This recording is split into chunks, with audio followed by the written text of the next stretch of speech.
2026 সালে আসামে কংগ্রেসের সরকার হলে বাতিল করা হবে অরুণোদয় প্রকল্প।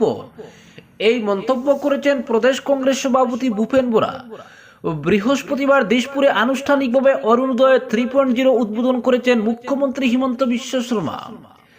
এর কিছুক্ষণ বাদেই সাংবাদিক সম্মেলন করে কংগ্রেস ক্ষমতায় এলে অরুণোদয় বন্ধ করে দেওয়ার কথা বলেছেন তিনি।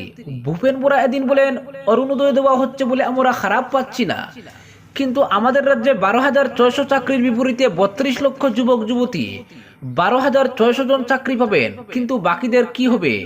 মুখ্যমন্ত্রী তাদের কথা ভাবছেন কি? আমরা ভাবছি সেই সব বেকার ছেলে মেয়েদের কথা। তিনি এদিন বলেন, 2026 সালে কংগ্রেস ক্ষমতায় এলে অরুণোদয় প্রকল্প বন্ধ করে দেওয়া হবে, এর বদলে আসবে নতুন লক্ষ্মী প্রকল্প। তিনি ঘোষণা করেন 2026 সালে আমাদের সরকার হবে, তখন আমরা অরুণোদয় বন্ধ করে নতুন লক্ষ্মী প্রকল্প চালু করব।